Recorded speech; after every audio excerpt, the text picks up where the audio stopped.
Hello， 各位朋友，早上好啊！哈，大家心心念念嘅君悅灣蝶聘別墅呢，今日早上就開放咗樣板房啦。咁我應該算係最早嘅一批過嚟參觀學習嘅。最主要嘅目的就係同大家分享一下佢嘅整體格局啊！哈，講關於佢嘅上下疊嘅佈局呢，我前一個視頻都有同大家分享過㗎啦。而家呢，就係到實地同大家去感受一下。咁呢個花園啊，係屬於下疊嘅。上疊嘅話，佢係有個北邊嘅花園，我等陣再同大家講，亦都係冇咁大啊嚇。當然啦，我哋睇到呢個呢係單邊位，佢係會大啲嘅。單邊位嘅花園呢，大概係有150方左右。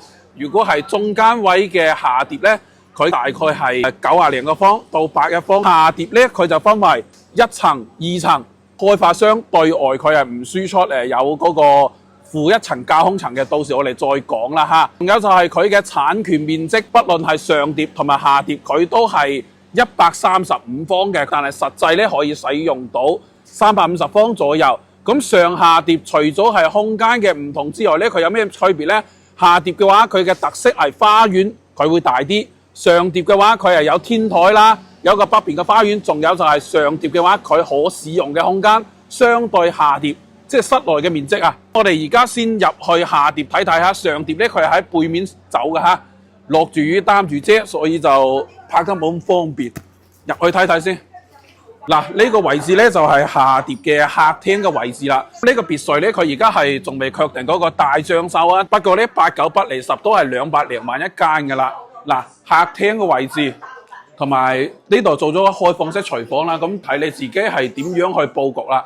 主要就係睇下個空間，大概呢度嘅話，客餐廳加埋呢個開放式廚房呢，我目測大概就係90零個方、100個方左右啦。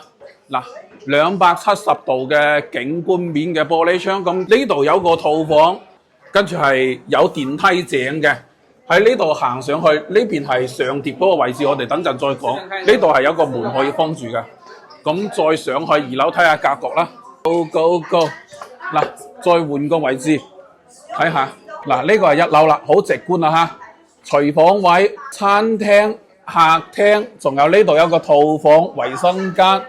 上去樓上睇下先，可以裝電梯㗎，各位老細。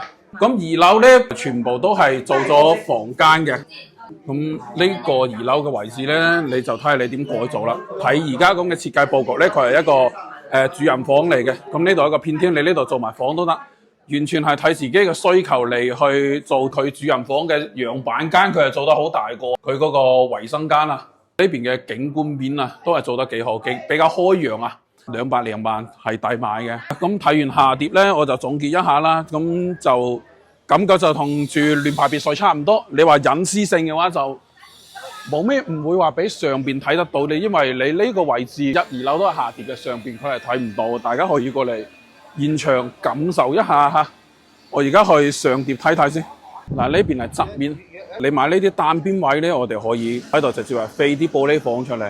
我哋上去上疊啊！嗱，上疊我同大家講下，換個位置先。嗱，上疊係咁樣嘅。嗱，啱先我哋嗰個位置係下疊啊嘛。呢度上疊呢，佢都係有一個獨享嘅花園。喺呢個門口入呢，佢係有條 lift，係直接話去到3樓同埋4樓。咁3樓、4樓同埋上邊嘅嗰個天面嘅位置都係你㗎嚇，我哋入去睇下先。哇，好多人過嚟學習啊！而家電梯太多人啦，我直接行樓梯上去啦。佢仲有一條消防梯嘅。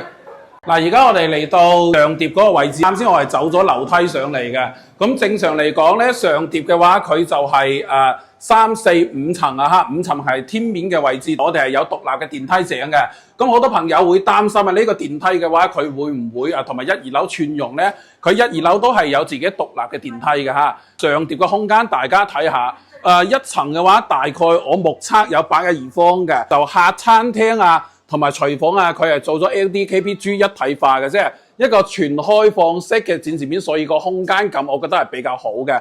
仲有就係佢呢度啊270度嘅一個景觀面啊，所以佢嘅透光同埋通風性，我相信亦都係比較到位嘅。咁另外啊，啱先我都有講啊，下疊呢，佢上嚟嗰個位置啊，佢係有自己獨立嘅花園嘅。我哋呢套房啊，亦都可以架車係開到你自己家門口㗎。仲有上碟對比下碟嘅區別係啲乜嘢呢？就係佢會有一個比較長嘅陽台，呢個陽台咧大概係7米長嚇，寬度大概係1.8米左右，即係計起身咧呢度都有13-14個方㗎。咁景觀都係比較通透㗎，雖然你話唔會話好大嘅景觀，但係整體嘅格局大家可以過嚟睇下，都係比較通透。呢度就係西區嘅澳園啦。嗱，而家人就唔係咁多，就同大家再睇一下佢嘅格局。咁1樓咧，呢度入戶嗰個位置啦，你可以電梯啦。另外咧，你都可以行樓梯睇你自己嘅需求。1樓佢就係同埋下碟咁樣啦，都會有一間房啊，長輩又得，或者我哋自己住，睇你自己家庭嘅需求啦嚇。咁咪1樓係呢個位置啦，有間房，呢度就係客餐廳嘅空間感啦。呢個係上碟嘅2層嚇，實際上咧呢度已經係去到4樓噶啦。咁2樓咧，總體嚟講佢就有3個空間嘅格局啦。呢度一間房啦，呢度主人房加埋佢嘅衣帽間啦，再過嚟咧呢個位置又係贈送嘅。所以你話產權面積135方咧實得啊，350方我睇係有嘅。咁睇最大間房啦，好唔好啊？衣帽間啊嗱，仲有就係我哋瞓覺嘅地方，佢呢邊係可以連通嘅。不管點樣都好啦。再換個角度同大家睇下，佢呢度都係270度嘅呢個景觀面，所以佢嘅通風採光，我覺得係非常之到位嘅。仲有不管係下碟定係上碟，佢嘅衛生間啊，主人房嘅衛生間啊，都係做得比較大嘅嚇。哇，看到我都想買，主要是我自己還沒有這個能力。200來萬，如果大家對比緊第4代住宅，你話佢高得房率嘅。可能呢個仲高得風啦，你產權面積135，你實得係350方，係講緊嘅200%以上，而且係完完全全係自己嘅有天有地嘅居住空間，咁部車都可以開得到翻去。咁呢個係上碟嘅天面位啦，都係有條梯行上嚟嘅。最大嘅亮點對比下碟，佢就有一個獨立嘅露台啦。嗱。270度嘅景觀面，同大家分享一下。當然啦，如果有需要嘅朋友，亦都可以喺度根據你自己嘅需求啊，倡議一下嚇。呢度可以搭玻璃房啊等等。嗱，樣板間咧就簡單同大家分享完嚇，總結一下啦。咁上下碟啊，我睇過佢嘅隱私性都仲係 OK 嘅。其實你置身響呢間碟墅裏邊啦，你基本上就唔會感受得到話同隔離左右啊會太大嘅隱私嘅對望啊，或者係望到下邊啊，下邊望到你等等嚇。佢呢等樓嘅話，佢做嘅隱私性，我覺得都係比較 OK 嘅。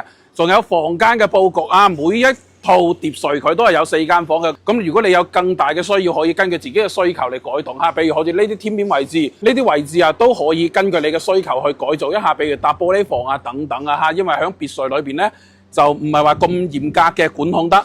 仲有就係關於可唔可以入車啊？嗱，呢度佢已經係做好路噶啦，發展商，所以我哋自己架車啊，不管你係下碟又好，上碟又好，亦都係直接係有條私家路啊，可以開車開到翻你屋企啊嚇。